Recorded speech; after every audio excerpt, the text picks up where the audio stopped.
Hello once again, good people. It's your boy, 420 Lampier, Partier 69, and another box of comics here to go through. As we do in this channel, hauls, stop once in a while to flip through, talk about art and writing, starting with used stuff, new releases, then like square-bound trade paperbacks, magazines, and stuff like that.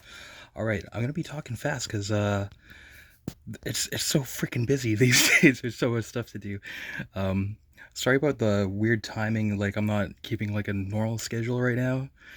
Just uploading and doing videos when I can. So, okay, let's go. First up at 204 Comics, some stuff from the dollar bins and some bundles and one kind of bigger book. Well, big for me anyway, or grailish. Let's look at that in a bit. First off, from the dollar bin, Black Lamb, Tim Truman and Sam Parsons. You know, I talked about this. Kind of like when Hellboy is like at his best kind of vibe. Really like this Black Lamb #1. That's the only one they had there. Some later Punisher. I don't see these high numbers of Punisher like very often at all, so grabbed these. It's not Mike Baron anymore. It's like different team, but Punisher 77, 78 Survival storyline, 79, 80. This was pretty fun. Darko McCann, he did one of the Grendel Tales, was it Devils and Deaths? The writing. Croatian guy, right? Igor Croate, another Croat. Would it be fun to call people just to mess around? This bundle of Soldier X, it was a 12-issue series, but they had number 1 to 11 for $15. Kind of looking for these. I like this team on Cable. This is just another kind of title for Cable. So there's number 1. Number 2, flip through a little bit here. This is pretty fun. I mean, like, I think his art is like pretty fun, and the writing too. Like throughout this whole thing, it was kind of a hoot, man. As well as like it's not all like, there is like kind of humor and like a lightheartedness, but it is like kind of dark and heavy at the time. Maybe this is kind of like the era of, well, this is 2002. Would it be around like Marvel Max kind of thing where it's like rated R? But yeah, pretty fun vibe. Here's number 3. Show a little bit more. Ooh, where are we going? Oh, darn. What are we gonna show here? Sorry, like I said, I was just like, fucking, I'm gonna gun it, man. Yeah, this art is like, I mean, it's kind of like really stylized and cartoony, and a lot of personality. And like I said, even though it's like almost like a lightheartedness and the cartooniness, it's like kind of gritty too, which is something I always kind of like. There's number 4, number 5. We'll show just a little bit more. There's like a new character introduced in here too. I kind of liked him. There's this weird like art town that there's like a artist in this weird town. It seems like there's a lot of like, maybe, I'm not very familiar with like Eastern Europe history and stuff, but I get the sense that there's like quite a bit of maybe commentary or feeling coming out from these creators on like post-Yugoslavia. There's like Armenian gangsters and stuff in here. So this town, they kind of like mix Orthodox religious iconography along with like Soviet stuff. So there's definitely some stuff there, but usually, you know, I don't like, and I'm saying likewise. Yeah, see here. The politics, they're not like heavy. It's nothing heavy-handed. It's almost like ambiguous or open to not what's it called? Cowardly, ambiguous, but there's artistic, like there's room for interpretation, I feel, with their work, so it makes it kind of interesting in that regard. Correct me if I'm wrong, maybe I'm reading too much into it, but I think there is definitely a hint of that going on in like the post-Yugoslavian like identity, maybe kind of like a search for the identity, or finding out like who you are. Maybe I'm just fucking trying to sound smart though, but interesting stuff nonetheless. And like very fun to read. Number 6. So I read the first 6 because that was the first story arc, and I want to like get number 12 before checking these out. There's number 7, number 8. Yeah, really cool art at times, man. I mean, he's been criticized, but he's like pretty fucking skilled, man. Especially you see those paintings and stuff he did for series like Star Trek around that time and stuff like that too. Number 9. Oh, there's a different team. Ballers and Ranson. Interesting. Number 10. Maybe I'm not that excited anymore. Oh shit, there is number 12 in here. Cool. All right. Number 11 and number 12. Cool, man.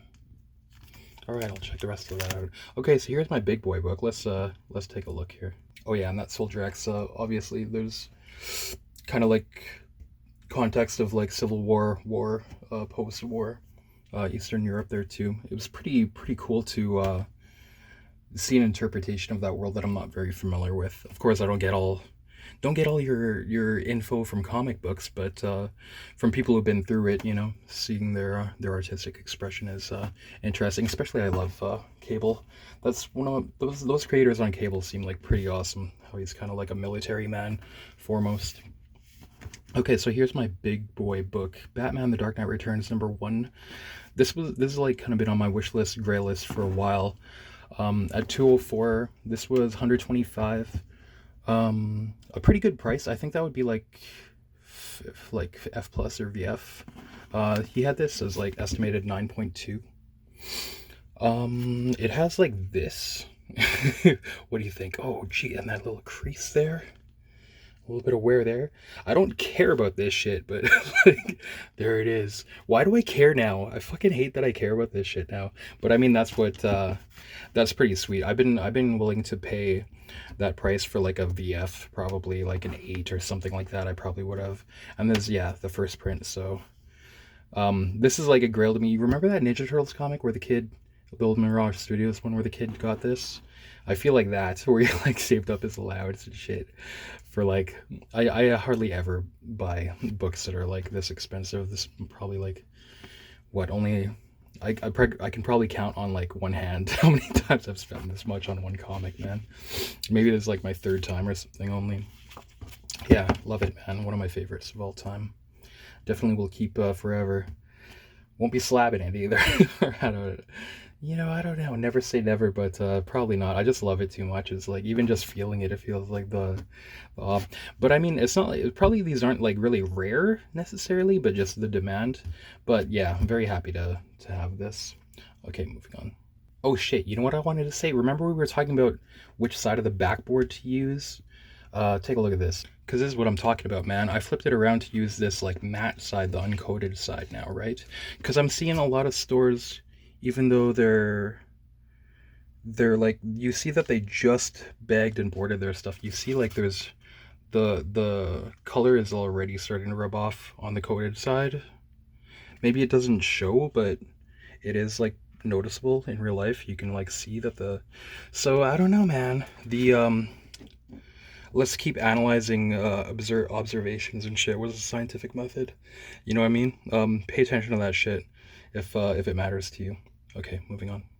Okay, over at Mighty Comics, there's a short box of like Hellboy universe stuff that has arrived, and it seems like it's about like $2 each. I really don't know where to start, but yeah, again, shout out Raza was saying BPRD's Plague of Frogs, and I think some other stuff, 1952 to 56. I don't know. Please refresh my memory if you do see this. I would very much welcome that. But BPRD Plague of Frogs, these are $2 each for this series. Mignola and Guy Davis, number 1. Number 2, there's a bunch of other stuff there, but again, I kind of like don't know where to where to park that dough. I know that I did enjoy like issue 1 of this. Number 3, number 4, and number 5. Yeah, and All's Fair again, Love and War. If one of you guys hustles on down there and gets the ones that they want before I get them, feel free, because it might take me a while to see which ones I want and stuff. No worries. A new Bill Griffith comic that I'd never seen before. Bill Griffith, of course, is the creator of Zippy the Pinhead, Yow Comics. Gabba Gabba, we accept you. The Pinhead. The Buildings Are Barking, Diane Newman in Memoriam by Bill Griffith. So is this like a memorial to revolutionary cartoonist with a wry feminist voice, it says. I would just kind of check out anything Bill Griffith does. a lot of the time.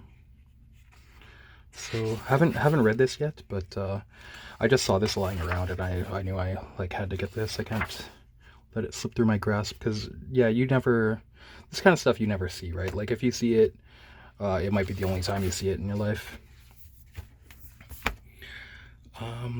Club Nephilim issue 0 from the World of Mercy Sparks. You know what, man? This is okay. Was this like a Kickstarter or something too? I saw number 1 solicited, and it had like NSFW covers, so I was kind of looking for it. Because I just, you know, it's like angels and demons. They have this kind of like perverted club in between realms. So, you know, that's the kind of trash that I do gravitate to. I try to be a smart aleck and stuff, but definitely that kind of trash, I'll give it a chance. And it'll either be good or be bad. But in this case, it had me like kind of intrigued. I would check out more. It wasn't too expensive or anything. I think she was an angel that was like abducted to be part of this club, but then she ended up like taking it over. So that's what I get. I'm not familiar with this world, but again, like it's kind of like those, an NSFW will get me to dip my toe in, jumping on point possibly, but it's not really like gratuitous or anything, but yeah, you know, kind of thing. Try it out. He had these back issues of Escape. I think these are all first prints too. This is double. I'll find a good home for homie. Escape number 1. Spoilers. I shouldn't have said anything, but it's coming to you, man. Escape number 1 and number 2. Unfortunately, missing number 3, so I haven't read further than that. Oh wait, there's the rest of them. There's number 4, number 5, and number 6. I think it's up to issue number 7 now, right? And yeah, this issue of Popkill, kind of a back issue with the Tula Lotte reprint of number 1. This actually, even though it's not that old, this came out for Thanksgiving, I believe, or was it Easter? I forget. They like reprint these Popkill, it seems, for every holiday with like a different cover for open order, not exclusives, that is. But even though this one, this was like less than US cover price that he sold it to me before, but this does tend to sell for more already. And I kind of just want like extra issues of cool stuff I like to sell. Like I kind of want to keep one and then like sell another, just because I like having like a curated, you know, I like to LARP as like a comic shop owner or something, man. That dream of like curating a comic section in the shop or something. I was doing that before when I worked at the record store. I just love it. I love like curating some stuff. Maybe it's like old fashioned or silly, but we gotta keep the dream alive, man. Okay, moving on to new stuff already. Okay, first we'll do for new releases, let's just do the ones that I didn't read yet. This is Batman number 10. The fuck? With the Rhinestone cover, kind of a good girl cover. Nice anatomy and stuff, nice pose. Why would she be crawling on an edge of ledge like that? So fan servicey, and the reflection there too. Maybe suggestive depending how you look at it. Yeah, I haven't read it though. It's kind of just like random, like I said, random stuff. Try it out. Blade Runner Tokyo Nexus number 2. This is a pretty cool cover too, but I do like the Blade Runner comics, but still have yet to read the miniseries preceding this. It seems like a lot of these are not necessarily like jumping on points when it starts a new miniseries. It's like continuing, so I have a bit of catching up to do before I check this one out. Green Lantern number 35 with the David Nakayama cover. This is just a cover buy because I thought it was like pretty nice again to try it out. I'm probably going to stop doing this though. I know I've said this. What is this in the past like year or so that I've kind of been buying stuff just because of like covers and stuff. But it adds up. So I feel I should probably, you know, it's easier said than done though. So we'll see what happens, man. You gotta control yourself. Why don't you control yourself? Psylocke Ninja number 5 with the Inhyuk Lee Elektra versus Psylocke cover. I'm missing one of these issues. I actually enjoyed number 1, but I'm missing number 2, so I have like the rest now. I think this is the final issue, right? But I need to get number 3. Swamp Thing 89. is it like Swamp Thing 89 number 2 or something? But also number 89. Still have to catch up on these two. I wonder if you could just like read them though, if you could just jump in, because it's kind of daunting. I haven't read like all of Swamp Thing. Like I've just like random ones and like a lot of the Alan Moore run and some of the like other like Beset and Total Bin era. So yeah, I kind of want to just jump in. Actually, I'm probably gonna like do that at some point later. TMNT Journeys number 10. Still haven't caught up on this, so yeah, these here is like I haven't read yet. Transformers the movie with the EJ Sue 1 in 10 cover. So I had pre-ordered this as it was like open order, but then it became a 1 in 10 ratio. Luckily, he said he had an extra one and that he would let me buy it.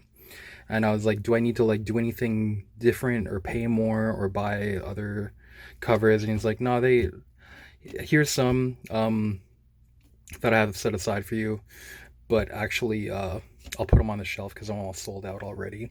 And sure enough, like when he put them out on the shelf while I was still in the store, those sold out. So cool to get the 1 in 10 just for cover price, because this painted cover is rad. You know what, let's take a look in here quick. Bit of an Unk nostalgia buy, because but I loved this movie as a kid, still do. The soundtrack too, holy crap. And I wasn't sure if the interior would, I've never seen the interior, if the interior would live up, but it looks like it does. It looks pretty awesome actually. But it all just like reminds me, I still remember the music of seeing this Laserbeak flying around at that scene and stuff.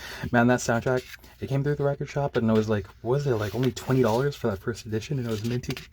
I should have kept it aside for myself, but I was like, I'll let somebody else get it or something, you know. But it's one of those things, it's like, why didn't I keep it? I love those nothing's gonna stand in our way. Holy crap, there's so many good songs on there, man. Well, especially the original soundtrack too. Who was it? I forgot the name, but yeah, this looks all pretty well done. Originally I was like, maybe I'll just get it, and then if I don't like it, I'll like you know, find it a good home or whatever. But it looks good enough. Maybe I want to keep it after all this. And again, this painted cover, I'm glad I was able to get it, because it adds to it. I like a nice I like the whole package, honestly, not just the cover, but my favorite cover out of those, maybe. Nothing standing in our way. Sorry, guys. Zatanna number 2 with the Adam Hughes cover. And man, this kicks ass, dude. Like, I don't get all the Adam Hughes covers, but this Devil playing fiddle, Death playing the trumpet, I can't help but wonder, you know, I don't, it's hard to say, but, or it's like, I don't know if I'm an asshole for saying, but I gotta wonder if he did this cover at a time when he like had news or knowledge of his disease that he's fighting, and I hope he does get well. I don't want to speculate on these covers and be like, yeah, maybe it'll be worth more. Please just stay alive and keep making more awesome stuff. But if it was like a sense of defiance and art to like make this, and like even sardonic like humor and stuff, it's fucking awesome actually. Really cool. I like this one. And I had pre-ordered the both of these, the Guillaume March. And it's kind of like the Absolute Wonder Woman cover he did too. It's very similar in the like sorry guys, I'm like trying to go too fast, my brain is like too slow. The composition and like the colors, the angle, the perspective, the kind of like fisheye or worm's eye view of that variant that he did for Absolute Wonder Woman. And I forgot to remark when looking at the Absolute Wonder Woman one, his use of screen tone is awesome too. I think he actually does physical media. Again, look at the screen tone. I'm gonna get like, it is a trope that on these Zatanna covers to be like looking at her legs, but yeah, the screen tone is really nice too. I'm really becoming a fan of Cam March, especially that stuff he did for Penthouse Comics. Okay, so that was like stuff I hadn't read. Normally I think what I would try to do now is like stuff that I read and didn't like, but thankfully I seem to be getting a pretty good luck, at least at this time, at least in this haul, of I didn't get stuff I didn't like. But here's some stuff I'm kind of on the fence on. Deadman number 1. I remember like when I read it, I did enjoy it, but coming to think of it now, like I can't really remember anything about it. I don't remember, like, will I enjoy reading it again? I kind of feel like You know me, I'm a fucking cynical asshole, especially protective of the Deadman character. One of the favorites. Was he kind of just using, like, I feel sometimes when you're reading stuff, if you've read, like, if you're familiar with, you know, how writing stories and stuff works, you kind of can see, like, tools that writers use to kind of, like, try to manipulate you or get you to feel certain things or stuff like that. Um, I was kind of, like, getting that. I like this part here. Um, Seems pretty good. I'm gonna. I did enjoy it, but then like the next day, I'm like, okay, what can I say about it? Like, what did I really like? I don't really know. I'm gonna revisit it. I'm gonna stick with it because we need a good Deadman series. I want to actually. Yeah, I was trying to think about what I like about Deadman. I'm more familiar with like the '80s stuff. He can like jump into bodies and stuff, right? Say for instance the Mike Baron thing. He's like kind of a almost like jumping into bodies to like stop crises from happening early on, and then later on another part of him is that he misses being alive. He had like a lot of kind of a joie de vivre, especially being an acrobat and feeling like his sense of like falling through the air or even having weight. Like he misses like even having a body, and when he possesses bodies he will use his acrobat or aerialist skills to just even enjoy like to, like fighting or something. Like he'll do acrobatic stuff just to like feel that sense again. He feels a lot of like bitterness and loneliness. He's also very irreverent, like even though he's dealing with like friggin' gods and holy places like um Ramakrishna and Nanda Parbat and stuff, he doesn't really like take shit. He has like a short temper. I'm just thinking about the tropes in the development of the character that I like. You know, because I didn't know this series was gonna come up, but it was like thinking about like if somebody was going to do a Deadman series, how could they make it work finally? This character, you know, we've talked before on this channel about like what makes a good story, and like I don't care about like gender, race swap, blah blah blah blah blah, because I mean like stuff like Robin Hood or King Arthur and shit like that, or even like Batman, like what do you boil down the what's important and stuff, but then you kind of see like shit that they try maybe with gender or race swap or whatever that is not important, and that shit doesn't work either, right? So you kind of like want to get to the parts of the character that are like make it more of an epic thing. Even like, you know, in the gods and stuff of pagan stuff, they'd be like they're not perfect or anything. Like Deadman is not necessarily perfect. He's not like a perfectly moral character. A lot of the time, like I liked it in the Mike Baron run when he was going kind of insane. Like I really loved that one. Um, but he will kind of like in the series after that, he'll like do the right thing even at the sacrifice of his own like loneliness or happiness. But we'll see what happens with this. I hope they do Deadman right, because it would be cool, you know. But I have a feeling he'll probably always remain on the fringes and not be like a mainstream hit. But we'll try, man. I'm with it. I just don't fucking remember. But also I got stoned as shit before this too, because I was like, let me get like open on up. But sometimes, you know, you get so stoned you don't fucking remember shit. I kind of remember, but I just like looking back to this, I'm like, yeah, I cared at the time when I read it. Now do I really care? I want to though, but I still need to remain like a skeptical, but not hard skinned. But I'm with it, man. I had got some extra covers. Here's the Lotte. I wanted the sketch cover, but he didn't have it, so give me this Lotte one. I got the foil because I was like, I'll fucking push. I want to have, you know, again that fantasy of having new stuff available for people, or stuff that's even like a year old. Because man, for me, I'm like not seeing that shit anymore. Here's the foil Marazzo. It's hard to see.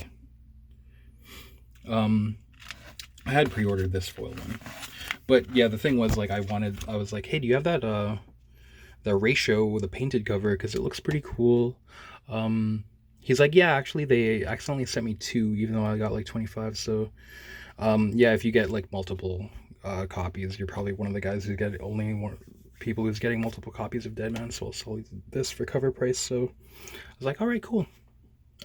Yeah, but yeah, this all adds up. I'm not sure I'm gonna like be doing this, man. And we'll stick with this series. I want to hear what you guys think about it too, and like I'll boil it, I'll digest, I'll reread. A lot of the times when I keep stuff in the maybe pile, I'll like reread it later to make a better determination, a more sober, you know, because my keeper section, it'll like it grows real slow, man. The keeper is like really boiled down, distilled stuff. Okay, moving on. Yeah, but overall, sorry, Dead Man number one, I did enjoy it. I'm not sure. I'm on the fence. I'm like protective, man. Gotta be a little hard. A story number three, a ghost story. This might be going downhill, man, but writing wise, or story wise, that is. I mean, I'm sure it was all written ahead of time, but I just feel like it might be going a way that is like kind of cliche and like not really interesting. But the art by Manhouse is sick. Kind of still with it just for like the craftsmanship of Manhouse. I was sad to see this character who I initially liked is like really in this issue it really stresses his like social media presence, how much he like has to keep stopping to be like, okay, we need to like do a story for my Instagram, or like we need to like do reels and stuff, or like I need you to take like a pic or video of me and selfies and stuff. It's like, what the fuck, man? Shut up. I don't know, maybe it's going somewhere. The horror art and storytelling though is like, I like it. I like when this stuff comes in. I wish it was more, but like I said, I guess I feel like, okay, there's issue 3 now, what, out of 5 or out of 4? I can see the twist. I feel like I can really see the twist of where this is going now. I mean, I'm sure everybody can now, and like before that, like a delirious old lady, I'm sure everything that she said that seemed all like gobbledygook will be like, you know, foretelling of what will happen or whatever. Duh. Well, we were born yesterday. You think I just started reading stories yesterday? This is pretty nice, though. I like some of this creative stuff that Monhouse does. But I really hope it swerves in a different way than I think. But I think the reveal and everything is like coming up. And again, like I thought the characters they seemed more like human and deep previously, but now like all of a sudden more shallow. Like maybe in this issue, but yeah, maybe this is the thing. This is making me think like, don't even take chances on freaking like indie stuff. Like, you know, I don't take chances on a lot of mainstream stuff, and it's like I should just wait for them to come in bargains later, because you kind of want the next big thing or whatever, or like to be in on. Maybe that's that thing, FOMO, right? Okay, all this the Matt Kent stuff seems all right though, but yeah, again, it adds up, because if you get it from the bargain bin later, you pay them like $1 or $2, but when it's coming out now, comics are like $5 each. Again, not to be gauche and talk about the finances and stuff, but that's how it fucking, the shit adds up, man. I'm not sure. There's like a smaller pool to get stuff from, so it's like kind of like there isn't that many like indie horrors and stuff, unfortunately. They can't all be hits, so I guess it's still pretty good. The art is pretty good. Like I said, I don't hate this like little section right now. It's just stuff that's like kind of like, you know. I do like this Event Horizon as well. I don't know why I put it here. This is like more that like above just the middle of the road. It's pretty fun. It is pretty fun. Yeah, the art, and I like the colors and everything too. But yeah, the writing is pretty good. Maybe the evil guys are like cartoonishly evil. I like the there is some like creative elements here. I like this they have to, trauma is key. Make a trauma battery. It's like you gotta, it kind of like spoilers maybe, I don't know, it's kind of like revealed that trauma might be like part of what powers the ship, aka portal to hell. That he's one of the rich guys like kind of traumatized this chick, like all of her life that he do her to build up to this, to like put her on the ship to try and like wake the ship up. It's pretty cool. Yeah, and the art too. It's almost like Hieronymus Bosch style, like demons and tormenting people is like the hell that's trying to break through is like going to be actually that kind of abstract and like crazy crazy, like violent and hellish. I like that too. It's not just super standard. Yeah, the last series I did like. I like this too so far. Okay, I finally read them, man. I finally caught up. Siren's Love Hurts by Teenie Howard, everybody's favorite, and Babstar. The art is sick as hell. You know, previously I was saying it's almost like that kind of like, I don't know, what do you call it? I think of like stuff like fucking Sex in the City and Gilmore Girls and Buffy and stuff, that kind of like dialogue and shit. Sorry guys if I'm like being a total asshole, but it's not as bad. Like, or I mean, Buffy's not bad, but that other stuff is fucking horrible. But they're usually, you know how it's like kind of quippy, like trying to be like witty banter the whole time. The star is the art. And the other thing is that this kind of reads like fanfic or doujins if you're nasty, with like a horny, there's like kind of like a horniness to the art and writing too. There's always like, you know, they're always like cutting away before like a sex scene, and there's always like a kind of gratuitous like poses and stuff. This nice way that she calls Batman, and not showing like cleavage and the sexuality and the facial expressions and stuff too. The art is good. Yeah, thankfully not as annoying as that other stuff. It's totally like tolerable. The girl is stuff will be like stuff like girls' night, BFFs forever, selfies with the girls and stuff. But thankfully, it's not too much of that. It's actually, it's kind of like in that zone. But one thing that made me laugh is, or like kind of, there's a serial killer that's like killing a woman a month. And like, is it about a year that's passed by in here? If you're paying attention, like Poison Ivy and Harley Quinn, like they were like in bed together just for like a month or two. While this, you know, they're like trying to catch this chick, but are they trying that hard? I mean, if you're paying attention, maybe that's funny. Yeah, a little bit of fan service. It's almost like if a lot of like fanfic or whatever doujins is like not this high a level of art. But if it was only this high level of art and then they didn't cut away before in the real good scenes, you know what I'm saying? It's almost like in between. That's my review of Siren's Love Hurts. Perfectly tolerable, and the art is good. Okay, this one I was looking forward to, but Howard Chaykin on the writing and Jorge Fornes on the art of the new Zorro series, dude. Who likes Zorro? Bruce Wayne and me. So take that, motherfuckers. No, I mean, Zorro, there's a lot of good Zorro stuff out there. But this one I was like pretty excited. Jorge Fornes did that silent issues of, or the silent issue of G.I. Joe Cobra. That was my favorite of the bunch. The, was it Firefly? Is that his name? And he's doing the art on this. Zorro, starring Diego de la Vega. I think he did the variants for those as well. Captain Esmeralda, Seamus McCool. This kind of read like almost kind of exposition-y to me, and I don't know those characters, but maybe they're like previously known. I'm not familiar with all the Zorro stuff by any means. There's like quite a lot. It seems pretty good. Like Chaykin has like kind of a weird. Sometimes it's easy for me to like get into, and other times like not as much.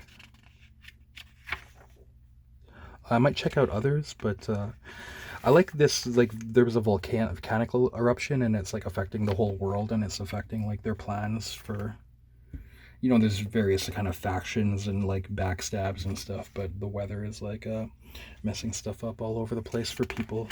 It's pretty cool, too. Yeah. It was okay. I was pretty excited for this, but it didn't really excite me that much on reading it, but it seemed like this is kind of like an intro. Sometimes issue 1 or act 1 is kind of just introducing characters and like setting the stage. Maybe act 2 or issue 2 rather will be like more like getting into it. You know what I mean? Like that's kind of a thing, is even like Empire Strikes Back is like, you don't need to see Star Wars. I just like jumped in on that. So maybe I'll try issue 2 and see what happens, dude. Okay, now let's get to the comics that I really liked of the new releases past bit. All right, the Hab issue 2 finally. Like every week I was going to the comic shop being like, When's Hab 2 coming? Is it out yet? Is it out yet? Even though I kind of knew, like, I kind of knew when the day would be, but it's like, fuck, it seems like forever, but it's only been a month. I think the next one comes out in like a little bit less than 4 weeks or something like that, maybe. Joshua Dysart, David Lapham, and Bill Sienkiewicz. Fucking, I'm loving it, man. I'm loving it. It seems like this stuff, especially from Bad Idea. You know, we talked about Dysart on that good run of Unknown Soldier as well, which I like even better than the Ennis miniseries. Blasphemy. But yeah, it's fucking sick. This is sick too. I compared it. I fucking love it. It's like really unpredictable also, which I appreciate. Because, you know, you talked about, I was just mentioning, like, when you've read enough stories or watched enough movies and stuff, you kind of know shit that's going to happen, or you know, like, fucking tools that are, like, trying to pull at your heartstrings, even though it doesn't really, unless you're, you know, when your skin is hardened or you're jaded or whatever. But this is, I like all these characters. A lot happens in between a couple of pages. A lot of people are saying, like, there's too many words. I'm like, what the fuck are you talking about? So much stuff happens in these. And, like, so there's so much, like, there's a quite a good amount of characters that you can care about, like, kind of instantly in just a page or two.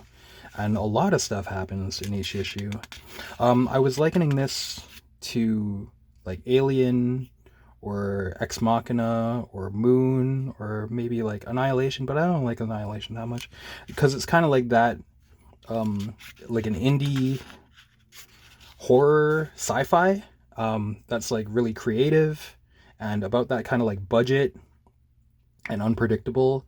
And there's also a kind of a sense of, yeah, even like the horror is creative. There's a sense of, maybe claustrophobia in those movies that you get in this too.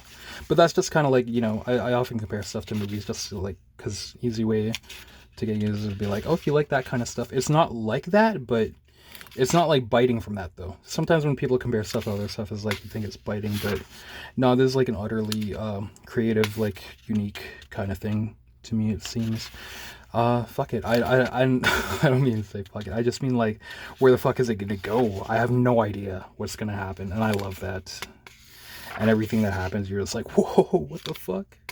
Or you like, you get like kind of shit is escalating all the time, but then you get little, like, it reminds me of like Alien also, where the humans are like, okay, we figured something out, we're gonna like make certain moves against this, but you don't, like, what the fuck. I don't, this seems like pretty dire, but also like, and even this guy, like, he's like the asshole. You kind of, that's kind of a trope of the of the asshole in the group that might fuck everything up. But I hope there's redemption for him of some kind, or even like some kind of poetic justice or whatever, or something, or just a cool death.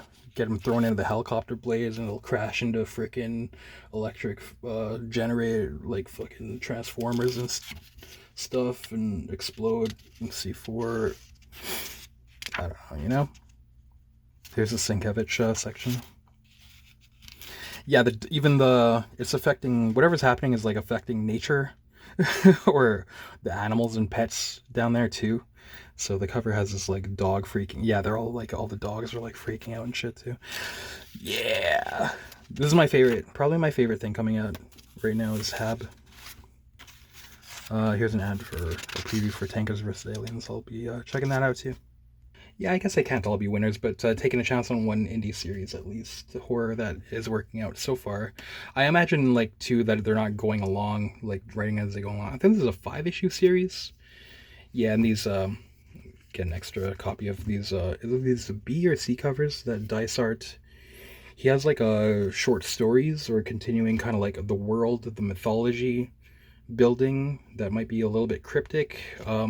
These are only on these cover B's, I think, but I kind of just want to read them all at the end because I see it's like, I don't know, maybe I should be reading them while they're coming out, but I might just read them at the end or whatever. We'll see. I'll just read them when I feel like it.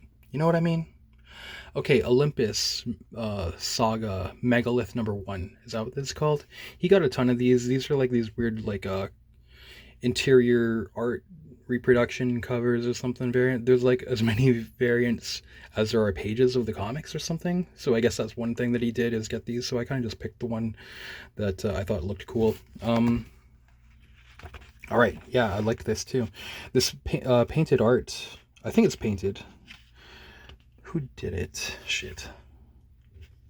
Sorry guys, I don't know where the credits are. It's not on the front or in the first page either. But it reminds me of like Texiera. This is kind of like really high budget. If Michael Bay, if he was like nutty, cool or something, or like a kaiju giant robot thing also. Like Godzilla Pacific Rim, right?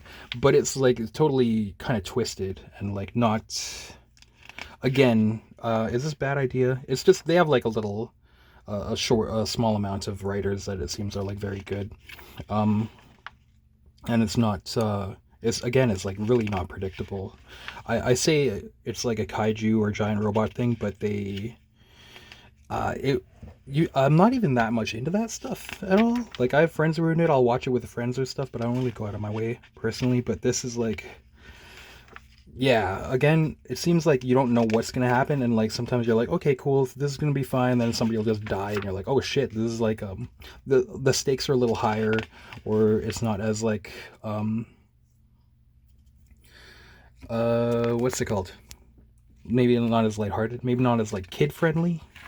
Although if I was a kid, I would love this. Yeah, and the alien stuff is like more alien than normal too. I like that. Yeah, I like it, man. Yeah, again, kind of like it reminds me of Tex. I'll see when I see the artist name. I'm sure you guys that are like familiar with this stuff will know. I just been like ordering this shit ahead of time too, because like I was saying, it's like I feel bad about like getting this stuff, but I order stuff ahead of time now because you can hardly find new stuff like later on, like used in the bargain bins or anything anymore. Because I guess since I don't know, just the past like handful of years, it's harder to find. It's harder to find some stuff, you know, floating around out there. Sorry guys, I don't see the credits page and I don't want to waste your time looking through. Where the fuck? Give me the credits, you sucker MCs. There we go, okay. Matt Kint, our writer. Louis LaRosa art. Okay. Was he the guy who did Tankers, like the first series? I might be wrong on that. Okay.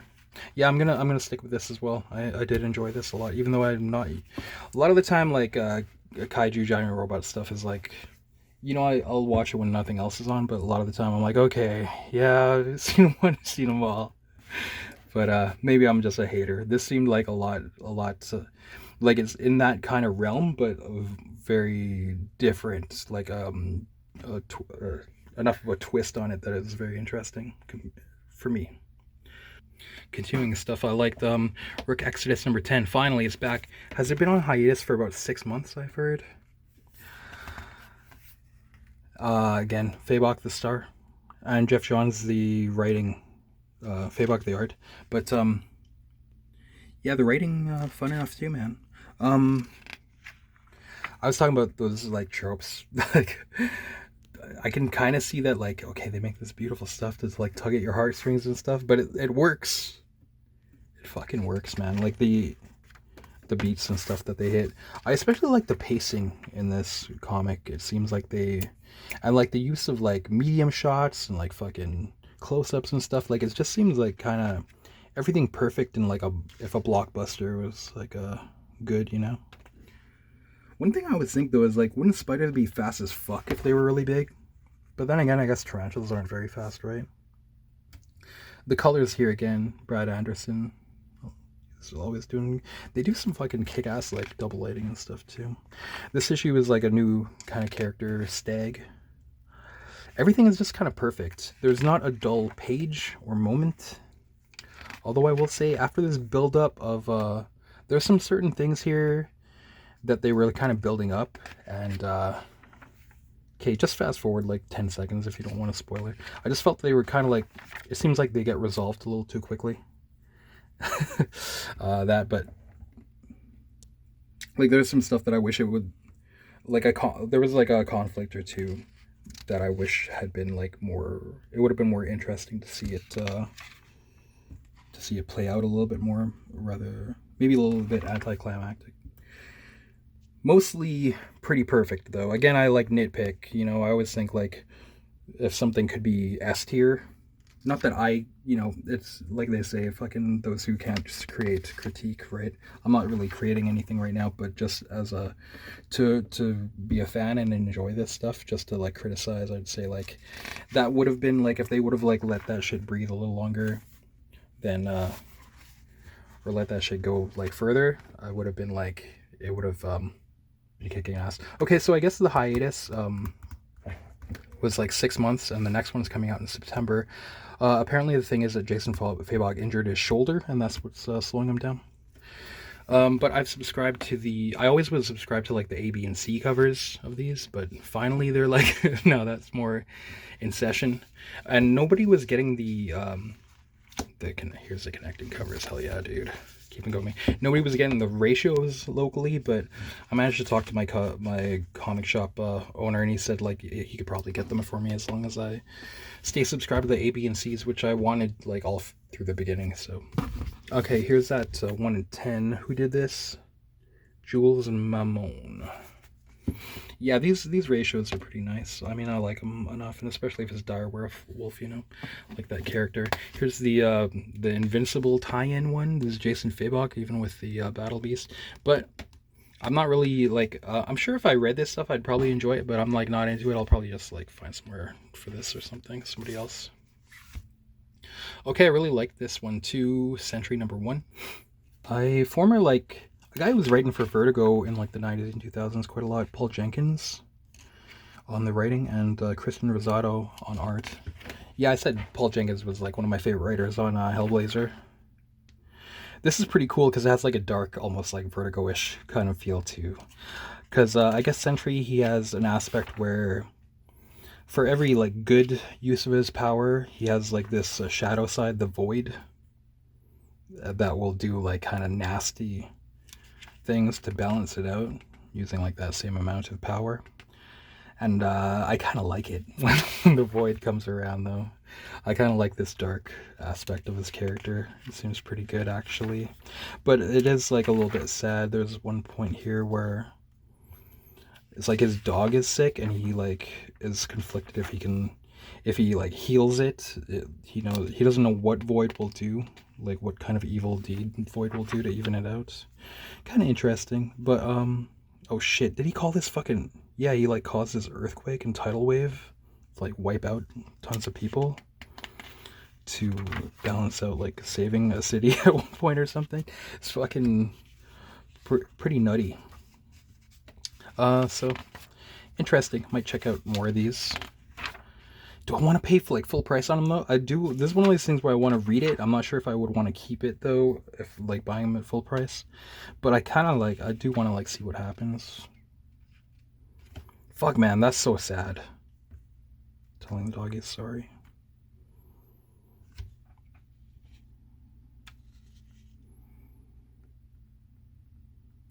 Just fucking save your dog and let Void do some evil shit. That's kind of where it leaves off, though. I think this might be a couple months old, though, number 1. Maybe there's, like, number 2 or number 3 out right now. But thought I would check it out. Okay, here's one I loved. This is a really solid series so far, Twilight Zone. Here's number 7, The Taxidermist. Writer and letterer, Tony Fleeks. Penciler and shader, Andy Price.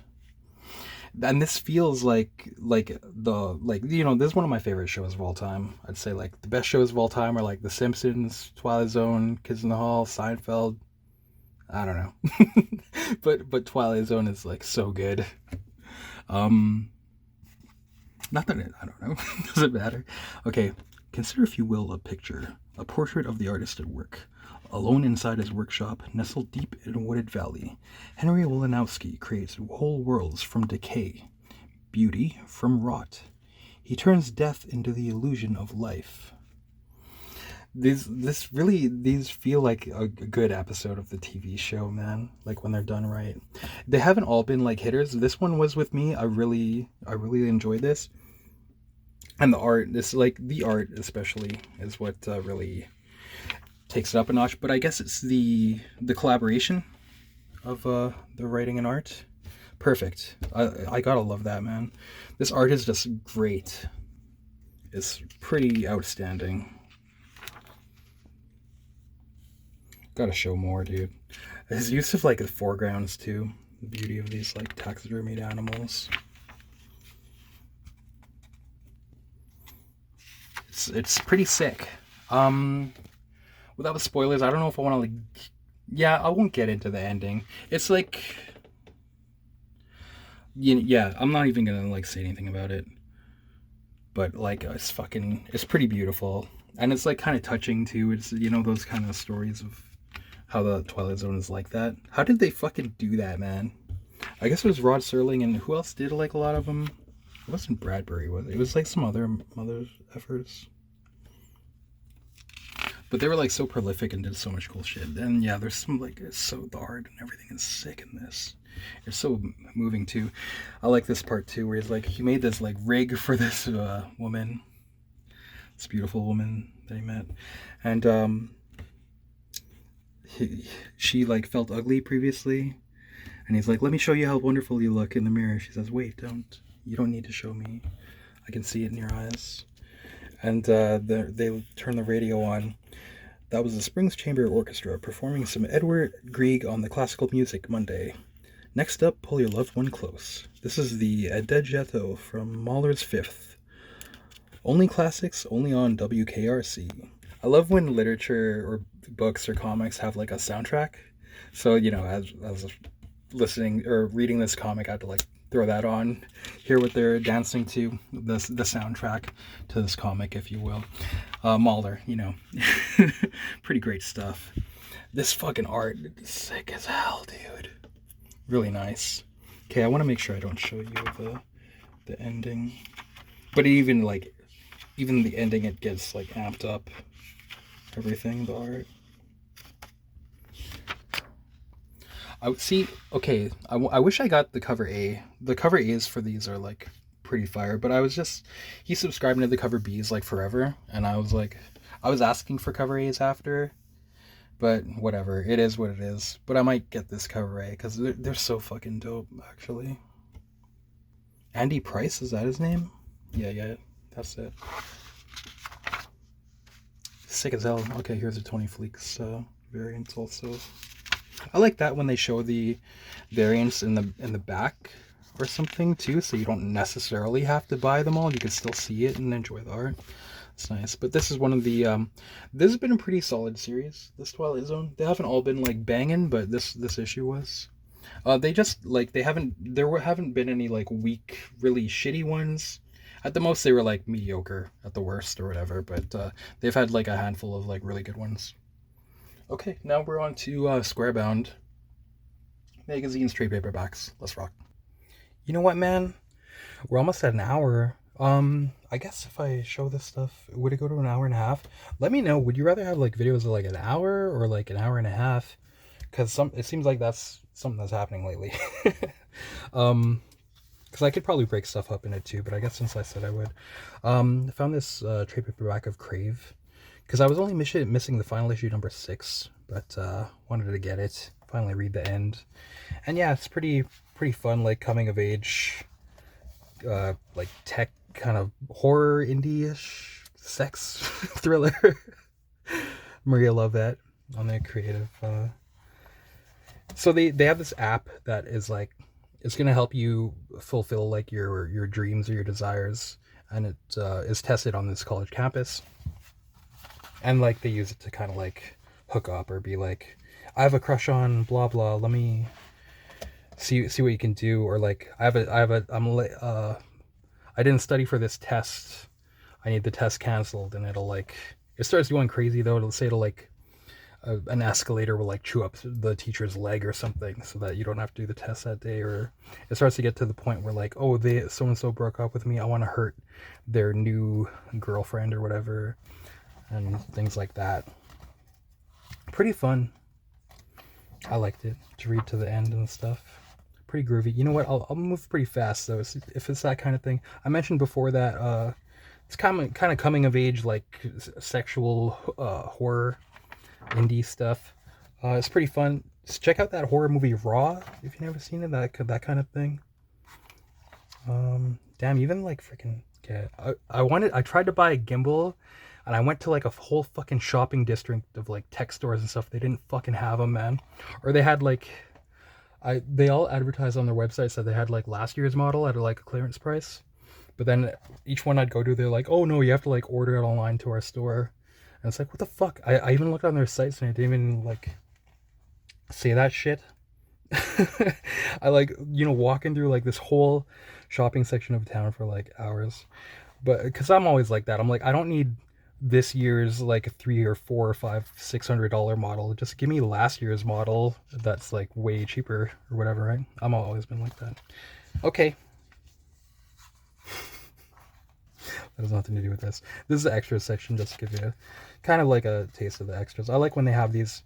Another thing too, when they have these trade paperbacks that have all the variant covers, I really like that too.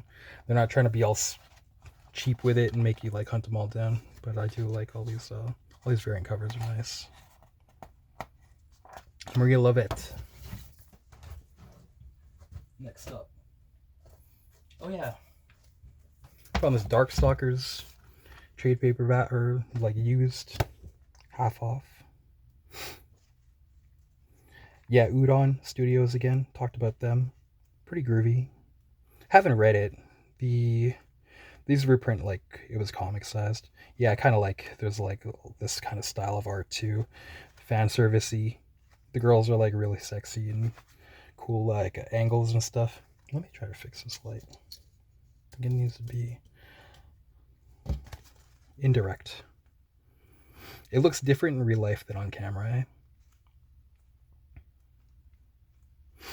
Didn't prep this. Just give you a quick flip through though.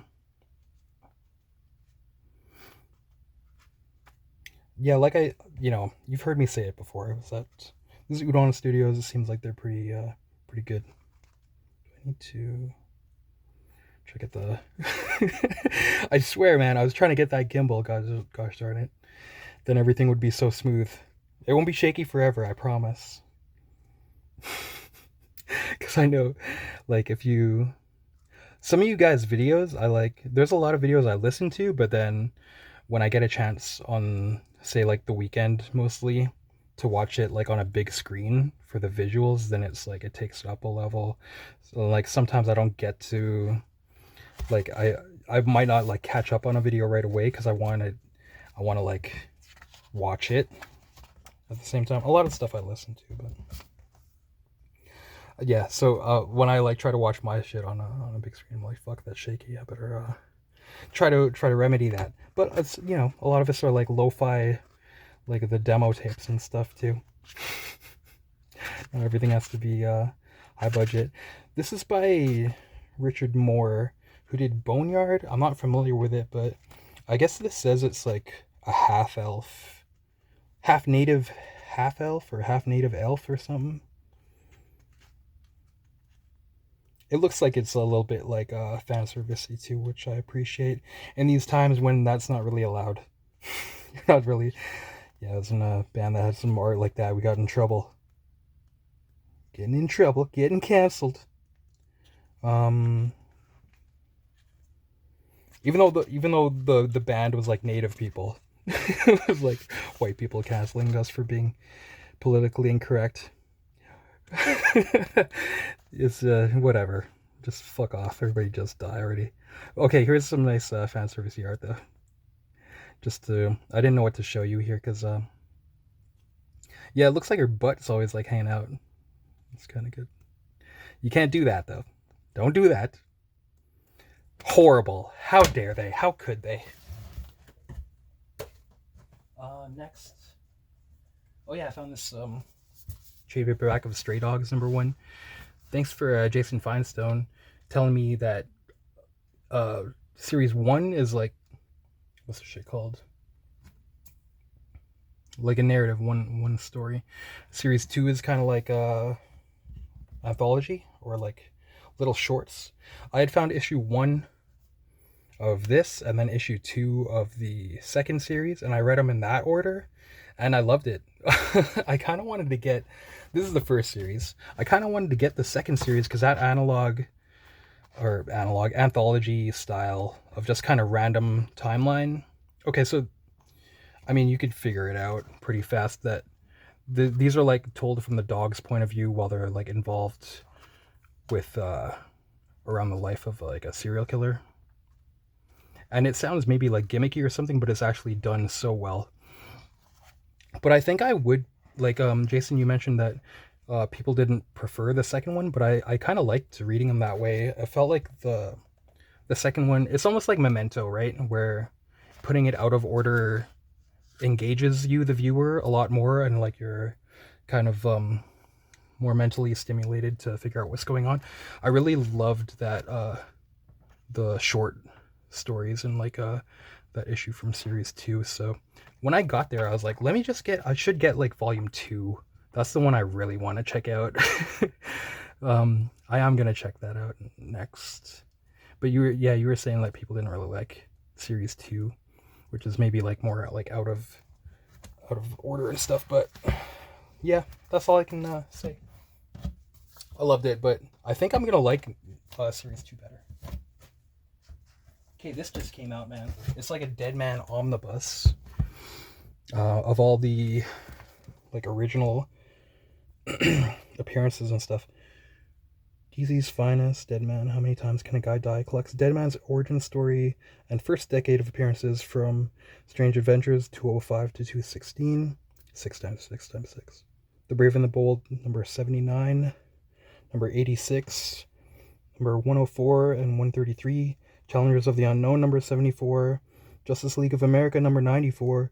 Forever People 9 and 10. I have those. I have some Strange Adventures. It's kind of like it would be hard to find all these. World's Finest 223 and 227. But you know, if you're into the hunt, I kind of am, but I've never really like without paying like through the ass. These are a lot. I've only got like a handful so far. The Phantom Stranger 33, 39 to 41. Superman Family 183, and Aquaman 50 to 52. And yeah, the thing is, like, if you're getting on the old one, it would be more like newsprint. That's kind of the thing about these, man. But at least the colors aren't too like gaudy and stuff.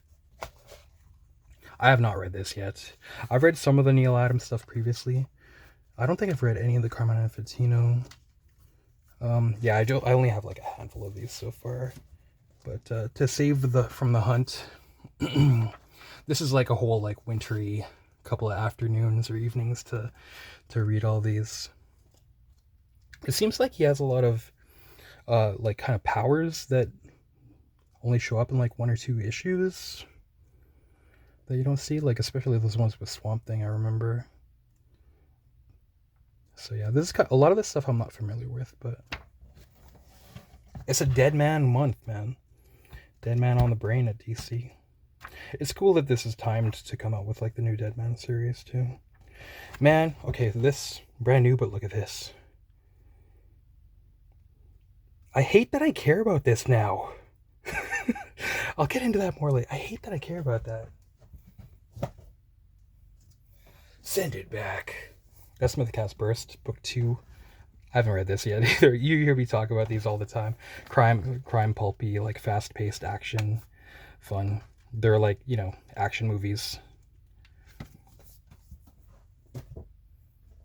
New issue of Heavy Metal. Yeah, I guess I'm powering through these. Okay, this won't be like an hour and a half. It'll be like an hour and 10.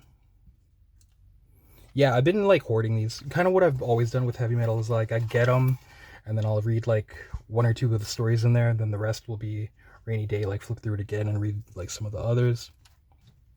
Because it's hard to do. Okay, here's the thing, right?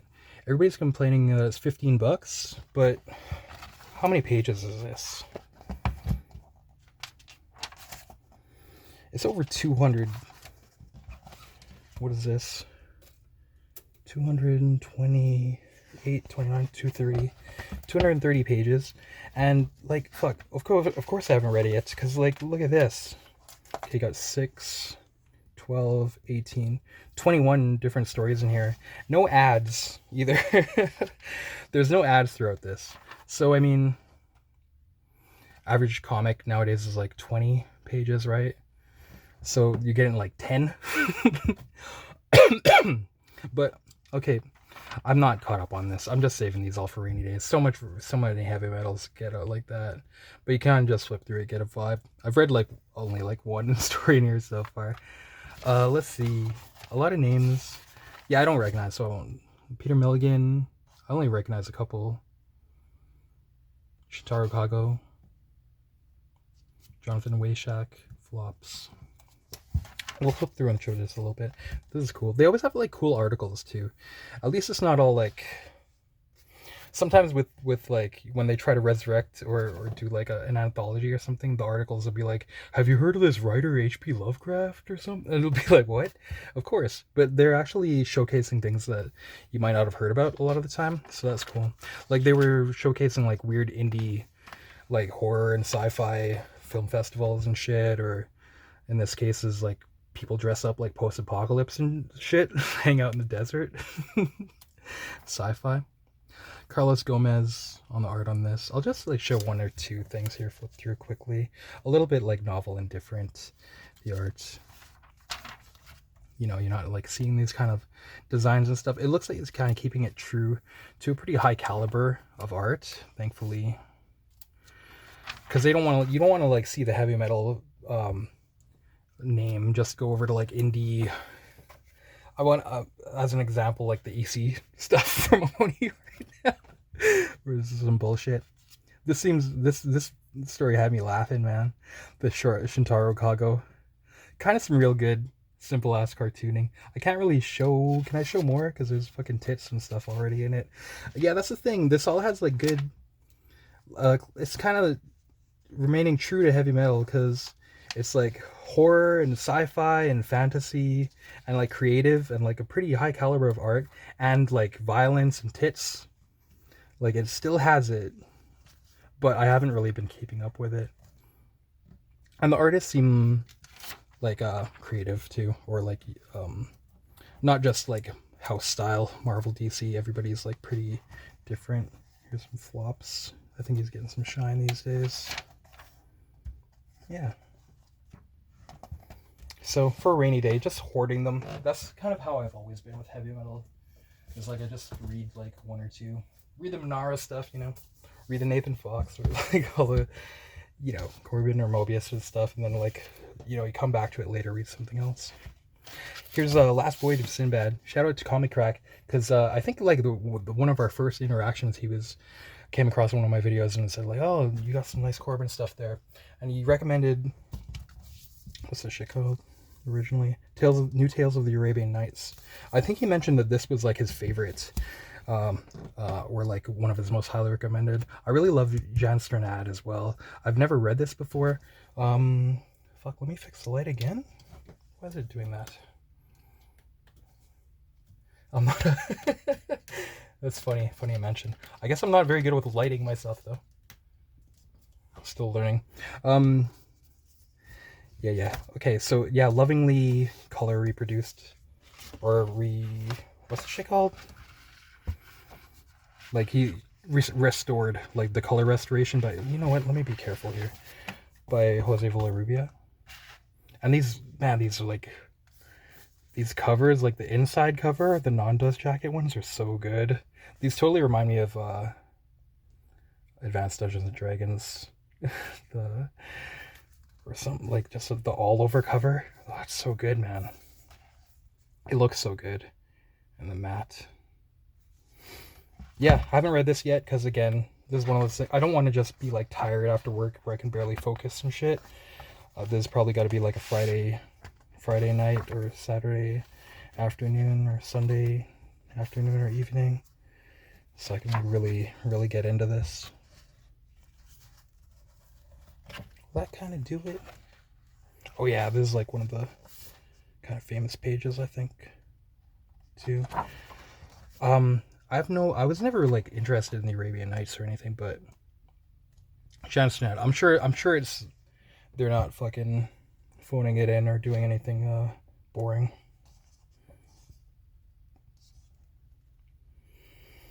Yeah, what a team when they get together, man. Yeah, not much to say about it. You know, flip through it a little more. Let's see what the back matter. I know they're gonna have some like interesting back matter, right? That face. Yeah, because he was like, he would like build sculptures so that he could like light them, and use them for reference that way a lot of the time. That's a good thing to do, man. I think plasticine like is easier to work with than clay though. In a pinch, just that's about all I can say. I don't know much more about it than that. If you want to like easy, you don't have to warm it up really. Okay, here's some back matter.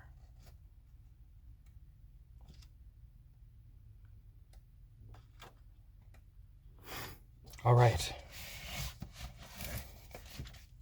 Lastly, should we get through free stuff? Bunch of these Dark Horse comic stickers. Who knows what direction it is in, but it's still one of my favorite companies ever. I guess it's like, could it be said with Mike Richardson that it's the same company or not?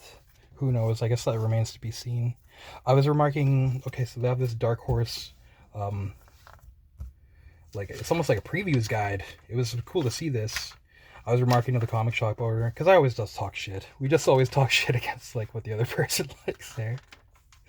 I was like, Dark Horse is too cute now. It seems like it's, like, for young adults a lot of stuff when I look at it. But, it's nice Eric Powell. He's like, what are you talking about? I'm like, it's not like hard looks or freaking Sin City anymore. But I guess American Caper is pretty, got some pretty nasty stuff in it. Some of it looks like, I mean, come on. You're going to have a Dungeons & Dragons in that Beholder like that. Nice game march there, though. There's a new Grendel series coming out. Yeah, I thought maybe we'll just, wind down and talk some shit on, I guess these, like, catalogs, new releases. New Grendel series, be looking out for that. The covers A and B both look awesome for that. Shaolin Cowboy. We'll be getting that. Yeah, there was a bit of TDS on Grendel and Shaolin Cowboy, maybe. I hope it won't be like that, because it affects the... I was remarking, like, on that to the comic shop owners, and he's like, well, yeah, maybe it needs to be said. I'm like, no. People think they're, like, fighting a revolution or something. Like, no. You should be making art that'll stand the test of time, rather. Not that I'm, you want to, like, have pro-Trump art? No! I just want it to be, separate from, like, fucking the rat race of fucking social media news or whatever. You know what I mean? Like, let us be, free. Anyhow. Dracula Book 3 coming out. Matt Wagner and Kelly Jones. Leonid the Vampire. That looks pretty cool. Possibly. Some cyberpunk stuff. Vampire Tales. This is interesting. Who do we got in here? Bernie Chan, Chris Claremont. Is reprinting like Marvel stuff? Jerry Conway, Bill Everett, Steve Gerber, Carmine Infantino, Gil Kane, Stan Lee, Don McGregor, Esteban Maroto, Doug Ubermensch, Tom Palmer, John Romita Sr., Steranko, Tom Sutton, Marv Wolfman. This is one I'm like tempted to check out because it's volume 1 even. But then again, I don't know, man. I'm not that familiar with Marvel stuff. Would this be like Bronze Age or even... I guess it would be with those names, right? It wouldn't be... With Bill Everett, though, would it be like reprinting stuff earlier? Let me know if this would be fucking good. It's $65 though. That's a big matzo ball to take a bite of. How many pages? 296. Yeah. Oh yeah, Berserk is going to be continued, even though the passing of Kentaro Miura. His studio is like working on it. That's kind of cool. I mean, like, you could try to be a purist and stuff, but it's... I think back to like the Wheel of Time series when it was finished by Brandon Sanderson, and like he actually did a fucking wicked job, which is a colossal task that he managed to stick the landing to. Kudos for that. So I hope that similarly Berserk will be concluded well by his team. Lone Wolf and Cub Deluxe editions, these keep coming out. definitely getting those. This will be a big part of the shelf. Instant Rouge, never heard of that. Look at this, Hobbit. Bilbo Baggins from the Rankin and Bass cartoons. Have you seen those, man? Where there's a whip, there's a way. It's so easy not to try. Roads go ever on. That shit's so godly. I love the painted backgrounds and like the weird character designs and stuff. It's a marriage of like American studios and like, was it Korean animators or something maybe? Maybe it's Japanese. This catalog of Vertigo stuff. I don't know.